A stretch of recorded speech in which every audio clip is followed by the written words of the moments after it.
el cierre, la entrevista final del programa que la agencia Paco Uronda saca en Gelatina, y nos vino a visitar Ernesto Jauretche. Ustedes dirán, ¿quién es Ernesto Jauretche? Bueno, por supuesto que vale en sí mismo, es un militante histórico, me va a permitir ahora, si no, Ernesto me va a corregir a mí, un militante de hace muchísimos años, pero además, y es el tema principal de la invitación que le hice a Ernesto, es el sobrino de Arturo Jauretche. Bueno, y ahora ustedes me preguntarán del otro lado, ¿quién es Arturo Jauretche? Para eso traje el entrevistado, si no, vamos a estar hablando entre nosotros dos sin mucho sentido. Le presento a Ernesto Jauretche, muchas gracias por venir a visitarnos a Gelatina, Ernesto. Encantado, mucho gusto. Buenísimo que hayas venido. Esta Gelatina que uno la ve por la televisión y dice, ¿qué cines son esos zarpados que hacen cosas tan divertidas? A veces te morís de risa, pero bueno. ¿Te gusta Gelatina? Bueno, por lo poco que yo veo, sí, me gusta, me encanta. Y me gustaría que lo tomaran como a Jauretche también como sujeto de las bromas y de los jingles y de todas esas cosas que se hacen. Bueno, por eso. Sería bueno, ¿eh? Por eso yo le explicaba recién a los chicos, esa es mi función en Gelatina. Yo trato de traer a las agendas, proponer. El peronismo tiene una historia muy rica y tiene muchos militantes, muchas personas que han construido su historia. Y a veces me parece que en estos nuevos formatos que nos corre tanto la velocidad y la fugacidad y lo último, un poco a veces nos olvidamos, ¿no?, de una historia tan grande que tenemos en el peronismo.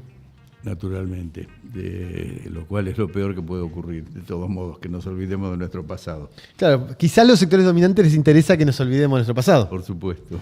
Bueno, Ernesto, ¿quién fue Arturo Jauretche? Contame, porque te cuento, mucha de la gente que mira Gelatina tiene 25 o incluso menos de 20 años. Claro. Difícil. Incluso muchos son libertarios, ¿sabías? Después comentan. Bueno. O sea que explícale para que un libertario pueda entender.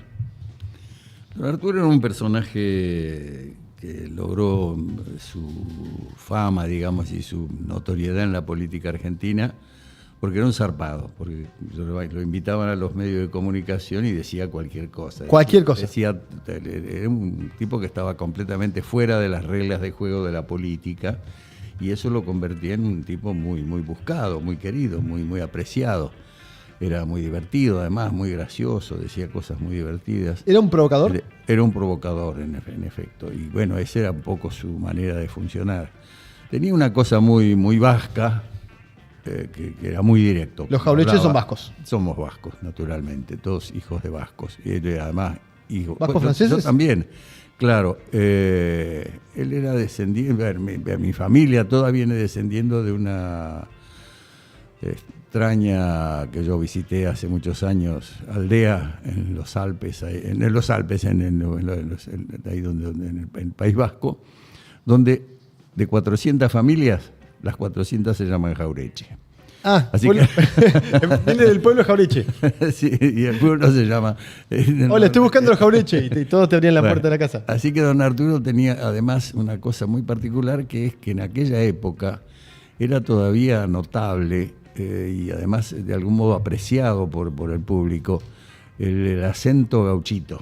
Él tenía un acento medio paisano, criado en la provincia de Buenos Aires. Es de Lincoln, ¿no? Es de Lincoln, provincia de Buenos Aires, pero siempre, digamos, muy vinculado a la cosa paisana y todo eso. Y entonces tenía un modo de decir, y además permanentemente dichos.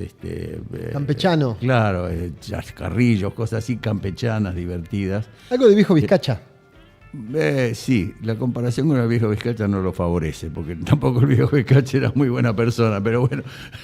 Por eso González tiene un trabajo donde problematiza al viejo Vizcacha. Pero claro, ese era desde el punto de vista de su temperamento, desde el punto de vista de su pensamiento. Es un tipo que evolucionó desde haber sido a los 12 años congresal del Partido Conservador, a los 17 miembros de la conducción del Partido Conservador en la provincia de Buenos Aires. Le encanta, amaba la política, un manija. Imagínate, muy, muy guiado por el padre. Mi abuelo, don Pedro, era un militante fuerte de los conservadores, además en una época dura. Por eso también Arturo era un tipo duro desde ese punto de vista. Como él dice, mi papá, antes de salir, siempre calzaba. ¿Eso qué quiere decir? Iba armado. Iba armado. La política se hacía y además muchas veces andaban a los tiros. De hecho, toda la familia, 10 hermanos varones eran, imagínate. Wow. ¿Y de qué año estamos hablando, Ernesto? Y bueno, Arturo nació con el siglo, Por lo tanto, cada vez que pasan todos los años del siglo XX, es la edad de él. Claro, es fácil. Nació en 1901. Decir a los 12 años era 1912. A los 12 años. Y cuando él se termina la escuela, la parte de la escuela que se podía dar en Lincoln, el padre lo banca y se va a estudiar a Chivilcoy. Ajá. En Chivilcoy lo encuentra el año 18, la reforma universitaria. Entonces ahí pasa a ser uno de los primeros escuelas del país que tiene un centro de estudiantes. Que para el año 18 era una locura. Y una locura, una cosa. En Chivilcoy. En Chivilcoy. El hecho es que era tan importante el hecho que termina saliendo en los diarios, se convierte en una figura importante, porque era el presidente a los 18 años. Súper joven. Presidente súper joven. Bueno, el caso es que a los 2 años de militar ahí en todo esto tiene una entrevista con el presidente Irigoyen, hay toda una serie de actividades que él desarrolla en Buenos Aires también. Él era conservador, pero tenía buen vínculo con los radicales. No, seguía siendo conservador y orejudo a muerte, antirigoyenista a muerte. Sí. La historia de su ingreso al irigoyenismo viene después de que él se viene a vivir a Buenos Aires, una vez que lo expulsan de la escuela. Al final lo terminan expulsando. Por revoltoso. Por revoltoso. Lo suspenden 2 años de la escuela secundaria, con lo que viene a Buenos Aires sin haber terminado la secundaria, a estudiar Derecho, a hacer lo que pueda, porque él quería ser abogado. ¿Podía estudiar en la universidad sin terminar? No, tiene que terminar. Se pasa los 2 primeros años dando las materias para completar libre la escuela secundaria, mientras está suspendido a nivel nacional. Lo que hizo que su humor también lo hace más peleador, no menos peleador, imagino. Claro, bueno, la vida lo hizo peleador también. La vida no es que lo bendijo, lo maltrató. Además, bueno, en una época, estamos hablando de una época dura desde el punto de vista económico, así que la supervivencia de un hombre solo, de un chico solo en la ciudad debía haber sido muy, muy, muy dolorosa. Así que bueno, fue un hombre de 1000 oficios, se las arreglaba como podía, trataba de ganar lo que podía, pero esto al mismo tiempo, por esto le dio mucha calle, efectivamente, como él decía, mucho estaño. Mucho estaño. ¿Por qué era estaño la palabra? Porque los negocios que servían en la barra tenían una plataforma de estaño de metal sobre la cual resbalaban los vasos y las copas. Esto se lo ven en las películas cuando te tiran el vaso de whisky, ¿viste? Y el tipo lo agarra de la punta porque es el estaño, que es muy, muy lisito. Ahora lo hacen con acero inoxidable. Pero bueno, en esa época era estaño. Y el estaño tener estaño era tener mucha calle, tener mucha charla con amigos, tener mucha noche. Mucha noche y mucho trago. Era un tipo que se la bancaba tomando. Y sí. Uno se lo imagina a Jauretche sentado y tenía que ganar una discusión tomando a su ritmo. Así es. Bueno, de grande dejó de tomar. Bueno, esa es una etapa de su vida que termina prácticamente cuando termina y empieza la universidad y sigue con su batalla. Es fundador del Centro de Estudiantes de la Facultad de Derecho. Finalmente logra estudiar Derecho. Sí, él logra entrar a la Facultad de Derecho. También dura 2 años. De los 2 años, él y Homero Mansi son sancionados por 2 años para que no puedan cursar en ninguna universidad de la UBA, en ninguna carrera de la UBA, por tirotear al rector. Los muchachos le ponían en el cuerpo sus ideas. Eran medio pesados. A fondo. Sí. Pero la cultura política también es mucho más pesada. El arma la pone Mansi, esto no la pone Jauretche, la pone Homero Mansi, el poeta. Tenía un plano sensible y un plano de armas tomar. Arturo vuelve a la universidad y termina recibiéndose en el año 36. O sea, a los 36 años recién se recibe de abogado. Después de haber cursado durante más de 10 años. O sea que es el doctor Arturo Jauretche, podríamos referirnos. El doctor Arturo Jauretche. Bien, no sabía que era abogado yo. Sí, era abogado aunque casi no ejerció. Ejerció un momento al principio como penalista porque le gustaba. Él decía que el único derecho que valía la pena estudiar era el penal. Todo lo demás era administrativo. ¿Y eligió el derecho por la política? ¿Porque los políticos solían ser abogados? No sé si en esa época los políticos solían ser abogados. Ahora sí es bastante común y durante los años de la política posterior al 55 los abogados tomaron una preeminencia en la política que no tenían antes. Antes eran ingenieros o eran militantes o eran militares. Trabajadores, eran militares o eran... No, después los abogados empezaron a tomar posiciones. No. Acá estamos en la década infame, estamos en los años 30. No ejerce él prácticamente el derecho, hace siempre militancia. Bueno, Mansi es el que... Bueno, Mansi tenía un hermano que participaba de la custodia de Hipólito Yrigoyen, cuando siendo Yrigoyen presidente. Así que lo vincula directamente a don Hipólito, a Jaureche, su amigo Homero Mansi, a través de su hermano. Con Homero Mansi, pan y mantequilla. Con Homero Mansi le podríamos dedicar también a un capítulo en algún momento. Sí, se lo merece porque es un tipo poco reconocido en general en su militancia. Aunque no fue peronista, guarda. No fue peronista Mansi. No fue peronista, apoyó en su momento estuvo en contra del peronismo en el 45, pero después ingresó vía la propaganda orientada por Alejandro Apol, y fue el autor de las dos milongas, la milonga de Evita y la milonga de Perón, y qué sé yo, una cosa que en aquella época eran muy conocidas, hoy no las conoce nadie, sería lindo reflotarlas. No, pero junto con Hugo del Carril uno diría que serían los tangueros peronistas, ¿no? Como... Claro. Bueno, era más joven también. Homero. No. Arturo. Del Carril. Del Carril era más joven. Bueno, entonces estamos con Arturo en los años 30, tenía un vínculo, reconstruye o construye un vínculo con Hipólito Yrigoyen. Tal cual. Bien. Eso le permite recibir de Yrigoyen directamente línea política. Bueno, se hace yrigoyenista. Deja de ser conservador oficialmente. Deja de ser conservador, se pelea con los conservadores, empieza a participar ya directamente en las peleas. Otra vez las peleas. Bueno, ¿Le gustaba la pelea? Hay quienes dicen que era famoso por la piña que tenía. Ah, muy peleador. Y yo digo, sé lo que significa eso, porque yo también en mi época, bueno, también era sobrino de él, así que y toda la familia Jaureche eran todos medio malos, medio pesados. Había que en las discusiones de fin de año... El que pega primero pega dos veces. Esta era la onda. Y esto parece que era Arturo, que era famoso por eso, porque la piña era bravo. Siempre él. Y muy de armas tomar. Claro, y además era de armas tomar. Bueno, llega a Buenos Aires, se instala, sobrevive, se recibe de abogado, milita en el radicalismo, hasta el 30. En el 30, bueno, se le acaba... El golpe. Claro, en el golpe se le acaba, además durante un tiempo vive del Estado, porque es nombrado interventor en la intervención, como empieza a ser funcionario radical. Empieza a ser funcionario radical. Brevemente, porque imagino que si se amiga Yrigoyen hacia el final, el golpe está enseguida. Y viene una etapa, bueno, muy dura de él, de supervivencia. Sigue estudiando, porque te digo, se recibió en el 36, o sea, se recibió en el transcurso de este periodo.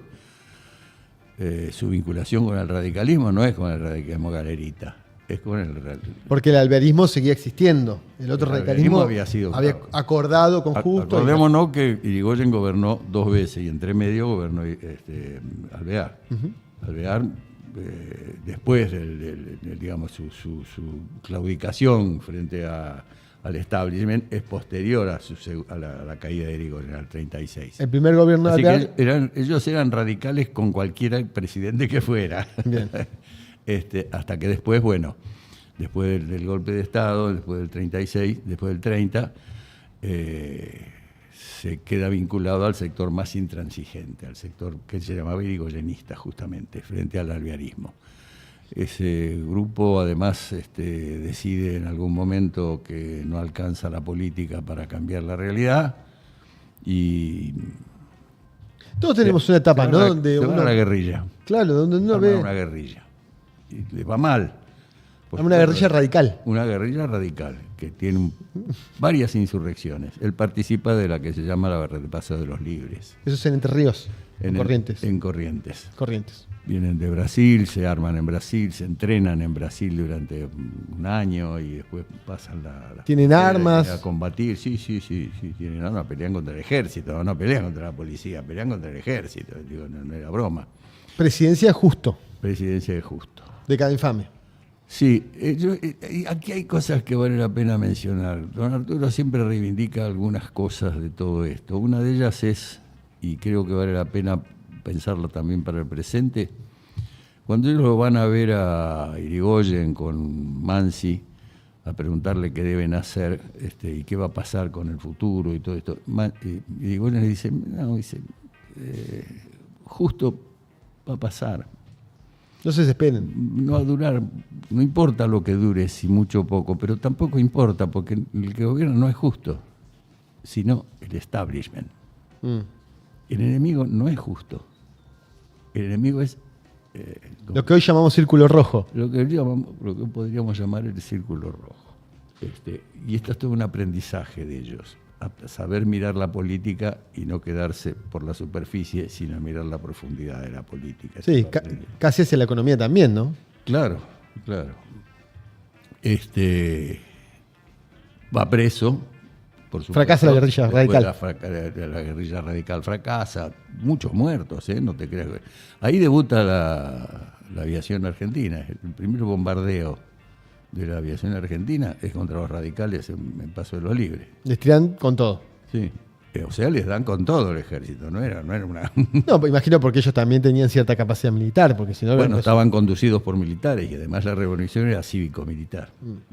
Los coroneles Bosch y Pomar eran los jefes, eran militares irigoyenistas. Bueno, ese es un periodo donde él escribe su primera obra, que es un poema gauchesco, que se llama El Paso de los Libres, donde él relata esta aventura, que se lo prologa Borges, curiosamente, porque Borges en esa época, en el año 35, 36, era irigoyenista todavía. Y es el Borges gauchesco, además, pues su obra, la primera etapa de Borges es el mismo, sí, más que Borges, sí, el de la esquina rosada. El mejor Borges para nosotros sería ideológicamente el mejor Borges. Cual, el orillero, digamos, el más de acá. Y de ahí estamos tirando una polémica detrás de otro. quiero que sepas, Ernesto, que para la audiencia finita, algunos no, pero digo, estamos tirando una polémica detrás de otro. Y de ahí tiene un periodo largo en el que se dedica a la política, a organizar y todo eso, pero desde el llano completamente, en el territorio, militando en los comités radicales en la clandestinidad, fuera de la ley. ¿Cuando sale de prisión o no? Claro, cuando sale de prisión. Tampoco podía hacer mucha política porque la policía lo tenía por eso, más o menos relojeado. Claro, una vida bastante dura, medio una política medio clandestina. Tiene un par de encuentros decisivos para él en su vida. El encuentro principal que tiene, creo yo, aparte de la amistad con Mansi, una amistad que dura hasta la muerte de Mansi, eran muy compañeros. El último viaje que hizo Mansi al interior lo hizo con Arturo a Lincoln, a pasar una Navidad en Lincoln. Es con Scalabrini Ortiz. El otro gran amigo. Que bueno, Arturo un día pesca un periódico que se llamaba Señales, lee un artículo y se vuelve loco. Dice, esto es lo que yo pienso, esto es lo que yo creo. Lo busca a Scalabrini, se da la casualidad que en ese momento Scalabrini, por supuesto, el periódico era un periódico financiado por un político radical también, lo echan, entonces lo refunda Scalabrini y al refundarlo busca un colaborador que puede escribir algunos editoriales políticos. Y estaba Arturo ahí. Y claro, y aparece Arturo y ahí viene su relación y su amistad. Pero es raro que o haya, Ernesto, alguna película sobre esto, porque hay muchos famosos que entran y salen de escena. O hay gente, bueno, relativamente famoso porque hay un intento de sepultar toda esta historia, pero uno podría filmar una película donde entrarían todo el tiempo... Mirá, Arturo es un maldito. Arturo es un maldito. Nadie del establishment, de ningún... Oíme, yo desafío ahora que tenemos una movilización estudiantil tan tremenda, a ver si en la universidad logran meterlo a Jauretche ahora que se cumplen 50 años de su muerte. Bueno, pero porque nunca pudo entrar a la universidad. ¿Está la Universidad Jauretche de Varela? La Universidad Jauretche de Varela, eso es un invento en un último momento. Bueno, además son ¿cuántos estudiantes? No, es relativamente pequeña, claro, es cierto. Pequeñita. Yo quisiera saber si hay una cátedra Jauretche en la UBA, por ejemplo, o en las universidades importantes del país. La hay en algunos lados, la hay en Bahía, por ejemplo. En Bahía, mira. En Bahía fue fuerte Forja. Forja fue fuerte en todo el país, fue fuerte en Tucumán, fue muy fuerte en Córdoba. Pero no le contamos todavía a la gente cómo llegamos a Forja. Claro. No nos adelantemos. Claro, bueno, era la relación esta de Jauretche directa con Irigoyen, y que Irigoyen le dice, miren muchachos, el enemigo no es fácil de batir y el radicalismo no existe. No existe más. Hay que empezar de nuevo, dice.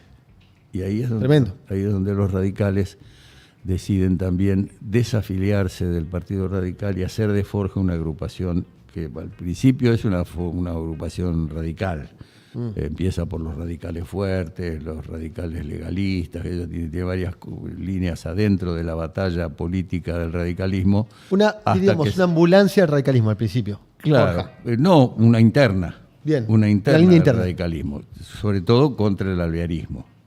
Pero cuando el alvearismo termina quedándose con el partido totalmente, ellos están ya libres como para poder fundar una agrupación autónoma. Y ahí es donde también puede entrar Scalabrini, que no era radical, ni quería ser radical. Claro, al principio es solo para radicales. Al principio era una agrupación interna del radicalismo. Alvear se queda con todo, bueno, listo, vamos a sumar, afuera. Salen por afuera.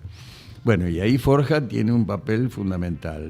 La coincidencia, el encuentro entre Jauretche y Scalabrini permite elaboraciones tales como, por ejemplo, decir patria justa, libre y soberana. Esos son los primeros que lo dicen. Ellos son los primeros que lo dicen. Son los primeros que hablan de justicia social.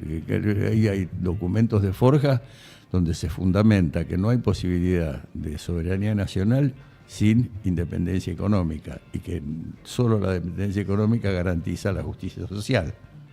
O sea, ya viene... hay un preperonismo.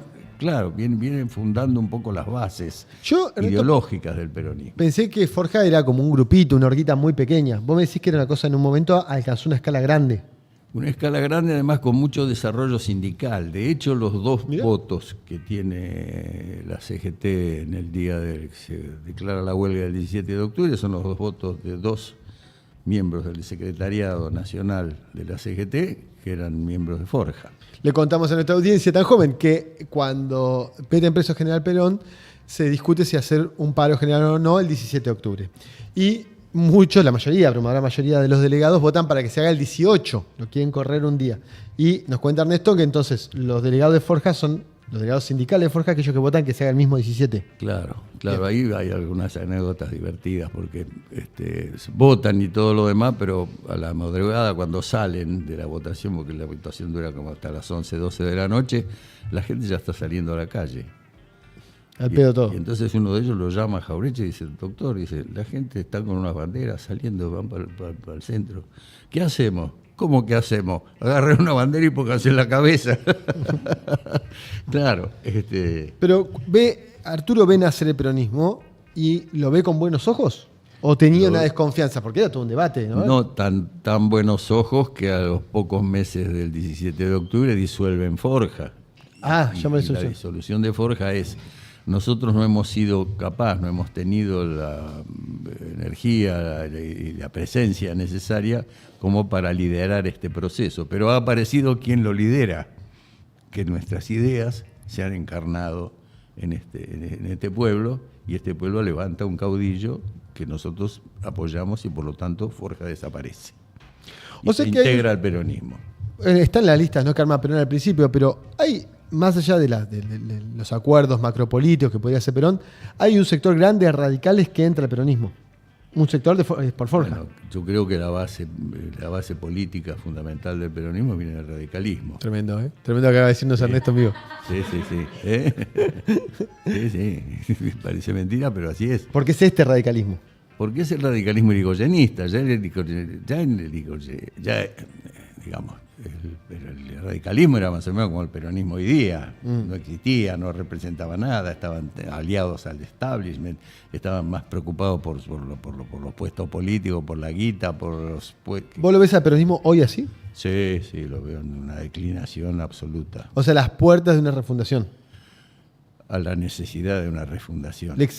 Urge una renovación. Que será de largo plazo también. No creo que vayamos a hacerlo de un día para el otro, pero bueno, mientras tanto hay que hacer todas las cosas necesarias como para que sea posible trazar un camino hacia la reconquista de un pueblo que hemos perdido, porque se ha disuelto prácticamente el movimiento nacional, porque no lo hemos cultivado, porque el peronismo ha optado por ser un partido más del régimen, como decía Irigoyen. Hablas en términos de Irigoyen y de Jauretche. Claro. Como decía, claro. Ha perdido incluso, para seguir hablando en términos de Irigoyen, la causa. Ni siquiera tiene un programa, un proyecto. ¿Dónde quedó el proyecto, los planes, por ejemplo, los programas de la FAL de Huerta Grande? ¿Dónde quedaron? ¿Dónde quedó el plan, las ideas de Perón? ¿Dónde están? Vamos a saltar el 17 de octubre a hoy. ¿Qué te parece, Cristina? Tengo un poco de miedo, ¿eh? ¿Qué te parece? Quiero decir que voy a hacer esta pregunta con un poco de miedo. ¿Qué opinas de Cristina Fernández de Kirchner? Bueno, a Cristina le tengo un enorme respeto de una mujer que fue capaz de liderar dos periodos de gobierno desde el punto de vista de las realizaciones inmediatas.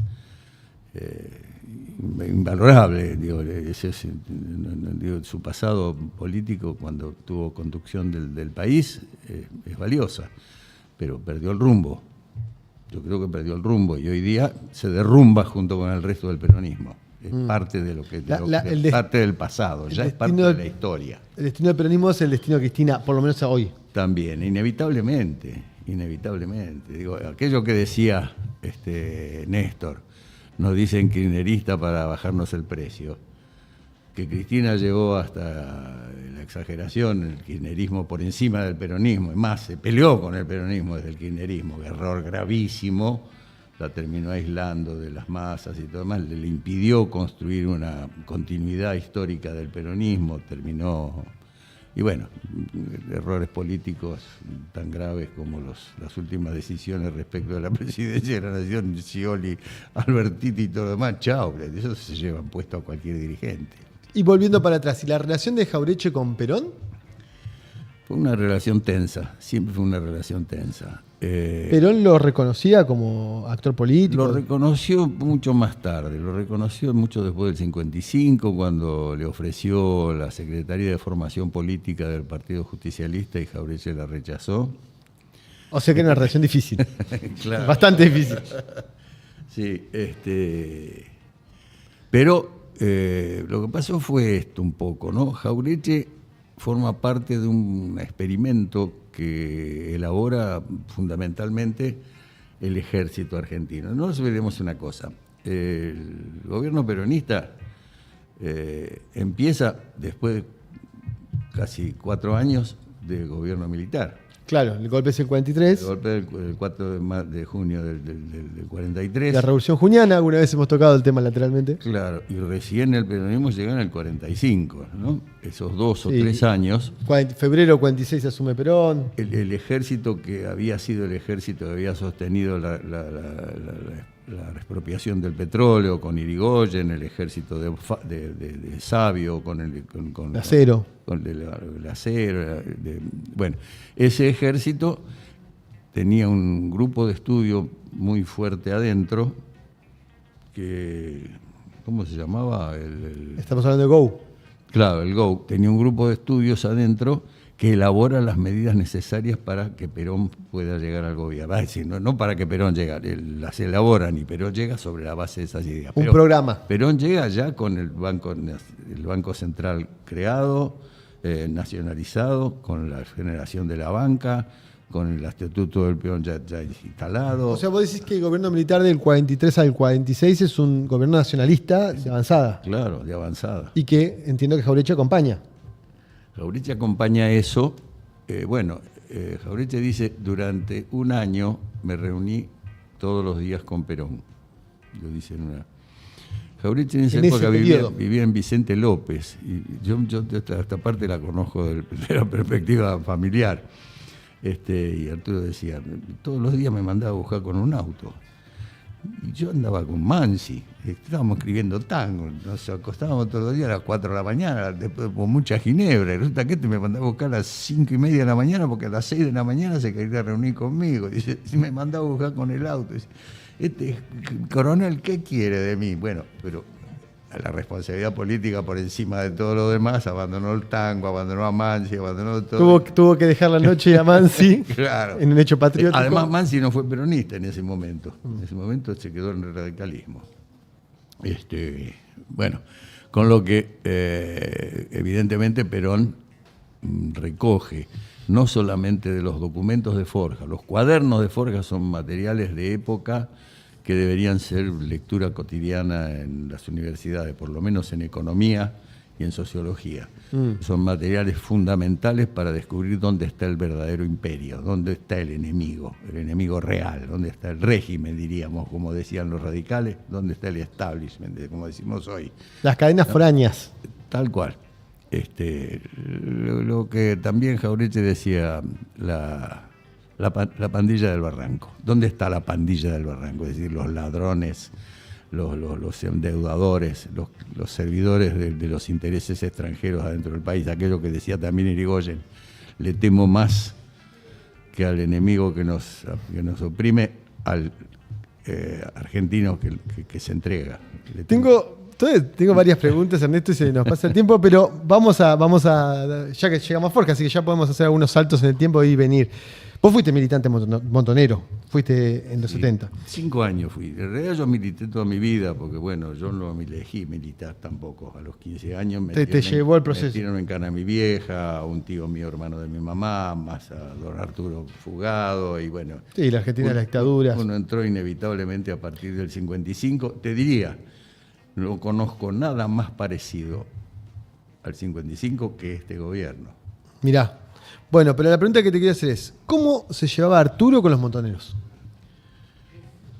Bueno, Arturo tuvo siempre un gran respeto por la juventud porque él había sido también militante juvenil y tenía... Y bastante revoltoso por lo que vos contaste. Claro. Tampoco tenía prejuicios respecto de la lucha armada, simplemente decía la lucha armada es correcta o incorrecta, claro, según el momento y todo lo demás, pero no tenía el prejuicio PQU de que la paz y ¿no? Las cosas se construyen por la democracia. No. Él decía, cuando hacen falta las armas hay que usarlas. Si sirve, sirve, si no, no. Claro, pero sí. Entonces tenía una crítica bastante fuerte respecto de la forma en que se usaron y la manera. Esta es una historia personal casi, te diría. O sea, crítico. Claro, crítico. Pero no opositor, crítico. De hecho, probablemente la última actividad que él realiza es una reunión con la conducción montonera. Bien. 3 días antes de morirse. Se junta con la conducción. Claro, para explicarles que él no cree en el proyecto político-militar. Tenemos que contar a la audiencia, no sé, no lo dijimos, el 25 de mayo se cumplen 50 años de la muerte de Ernesto. Es decir, que estamos hablando de las últimas semanas del 18 al 25 de mayo del año 74. Se reúne con la cúpula montonera. Así es. Y le dice, muchachos, ¿no te han pasado un poco de rosca con los fierros? Mira, la cosa viene por otro lado. Yo en esa época había salido del gobierno de la provincia de Buenos Aires, donde había sido subsecretario de Asuntos Municipales, y me habían mandado junto con Dardo Cabo, a Merlo a solucionar una interna que había entre la FARC y Montoneros que no lograban constituir la unidad, la fusión que se llamaba en esa época. Yo estaba militando en Merlo en ese momento y me entero que mi tío quiere hablar conmigo. Entonces, bueno, viajo de Merlo a Buenos Aires. Arturo estaba en la presidencia de la editorial universitaria de Budeva. Sus colaboradores principales, el gerente era Pajarito García Lupo y el contador era nada más y nada menos que el principal historiador que tenemos hoy día. ¿Cómo es? El historiador que tenemos más grande. ¿Quién es? A ver, ¿quién me ayuda? Galazo. Norberto Galazo era porque Norberto es contador. Claro, le mandamos un abrazo a Galazo si le llega el video. Así que bueno, ahí se produce una reunión que le han contado Galazo por un lado y García Lupo por otro lado, y por otro lado también la cuenta en una última parte el uruguayo Meto Alferré. Él me llama, me sienta y bueno, me apestilla. Los diálogos con él generalmente eran diálogos bastante bruscos. Un tipo directo, no era barroco en su exposición. Tal cual, no, pero además no te dejaba. Y me dice, bueno, ¿qué van a hacer ahora? Estamos hablando de más o menos 22, 23 de mayo, o sea, 20 días después del 1 de mayo del 74. Ya había sido expulsado de la plaza Montoneros. No, Montoneros se fue de la plaza, no lo expulsó, pero... Ya se había sido retirado de la plaza. Ya, vos ahí con quién, vos te fuiste a la plaza. No, yo no estaba en la plaza. Ese día estaba con Dardo Cabo precisamente en el comando. Porque... Pero te hubieras ido. Sí, Me hubiera ido porque las cosas vinieron así, pero Bien. yo estaba en el comando y yo escuchaba cómo la conducción le decía a Dardo, que era el que se comunicaba con las columnas. Bueno, en esa época no existían los celulares. No, claro. Así que era todo por walkie-talkie. Bien. Y la Tenía gente, handys. y la gente, cuando Perón empieza con su discurso brutal, de estúpidos, imberbes y qué sé yo, desde la plaza, los compañeros que están a cargo de las columnas, el general nos está insultando, ¿qué hacemos? La orden de la conducción, que se quedan todos, no se mueve nadie. La orden de la conducción montonera fue se quedan. No se mueve nadie. Y ahí se quedaron los compañeros. Al rato siguen los insultos y la respuesta de la plaza era, la gente se va. Se nos está yendo a gente. La gente se va sola, se va. ¿No? La conducción dice, contengan la gente, hagan cadenas. ¿Te acordás las cadenas? Sí, claro. Hagan cadenas, contengan la gente. La respuesta de la plaza es, la gente rompe las cadenas y se va. Váyanse con la gente. Pero dos esto veces. yo lo viví de modo directo. No, es importante lo que está diciendo. Sí. Yo, por ejemplo, esa versión no la tenía. No, Sí. claro. Bueno, y entonces Arturo te llama y te dice, che, ¿qué van a hacer ustedes? ¿Ahora qué van a hacer ustedes? ¿Se han peleado con Perón? ¿Se pelearon con Perón? ¿Están de la cabeza? Perón está muy equivocado, está errando muchas cosas. Él tenía grandes críticas al proceso tal como venía. Es difícil. Estaba indignado con López Rega, en la posición que tenía López Rega ahí. Veía que además había una cantidad, como él llamaba, de logreros en el gobierno, es decir, de gente que venía a buscar logros personales. Los bolsiqueros. Los bolsiqueros de esta tierra. Sí. Estaba bastante enojado también con el gobierno, pero ustedes están llevando las cosas a una situación que no pueden sostener. Claro, ¿le da la espalda a usted para sostener una tensión así con Perón? Bueno, eso es lo que pregunta él. Va a llegar un momento en que ¿Qué fachamos? ustedes hacen un hecho de violencia y el ejército responde con una violencia mayor. Va a llegar un momento en que el ejército va a responder con una violencia a la que los civiles no podemos responder. ¿Por qué? Porque el ejército es una fuerza militar formada para la violencia, para ejercer la violencia. Claro. Son profesionales de la violencia y a nosotros nos cuesta mucho asumir la violencia. Además, para un militar una baja es un número, para nosotros una baja es una tragedia, porque además es un cuadro que formamos durante 20 años. Claro, además Arturo lo decía sabiéndolo porque se había batido a tiros. Claro, bueno, por eso además los montoneros lo respetaban Lo escuchaban. tanto, porque sabían con quién estaban hablando. Ustedes están equivocados, esto que ustedes dicen guerra popular no es guerra popular, este es un programa policial. Era dura la crítica que hacía. Sí, ustedes están confundidos respecto de la dimensión de su lucha. Esto del ejército del pueblo es un disparate. Hay un ejército nacional que si uno le disputa el rol social, lo cohesiona. Entonces, en vez de atacar al ejército, hay que defender al ejército, hay que evitar que el ejército se cohesione. Arturo le decía, hay que defender el ejército. Hay que defender al En el 74. que en el 74. Tremendo. Sí. Tremendo, Hay tremendo. que defender la posibilidad de que el ejército sea nacional. Tremendo. Deje de ser el ejército que sostiene al imperialismo. Si ustedes no hacen esto, el ejército en un momento determinado va a tomar las riendas de la situación y no sé qué van a hacer ustedes cuando levanten a 6.000 compañeros de ustedes por la calle y los fusilen en las esquinas. Y no sé qué van a hacer cuando agarren 10.000 de ustedes y los meten en un buque. Fue una discusión dramática. No, tremenda la discusión, fue tremenda. Tremendo. Todo lo que dijo él fue tremendo y además lo peor es que adivinó el futuro. Claro, y que fue casi su testamento. Claro, Porque- pero además números concretos, ¿no? Claro. Montonero tiene 6.000 muertos en combate. Y era el número que Y le él había dijo dado el Arturo. número exacto. Cuando maten a 6.000 en la calle y nadie salga a protestar, esa es la guerra. Pero ellos no saben lo que es la guerra. ¿Y qué hizo la conducción? Quiero que esto se lo digas a tu conducción. Le digo, mirá, yo no sé si lo... ¿Vos hablás con Dardo o hablas directo con la conducción? El responsable de Dardo y mío en ese momento era uno que era diputado nacional en ese momento, que era Zavala Rodríguez.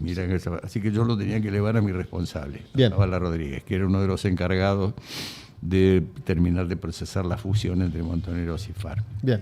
Dardo y yo éramos, digamos, militantes territoriales de esa conducción. Así que se lo elevo, lo hablo y le digo, mira, mi tío quiere hablar con la conducción. Viene a los pocos días una invitación a Jaureche de la universidad de Bahía Blanca para que vaya a dar un par de charlas.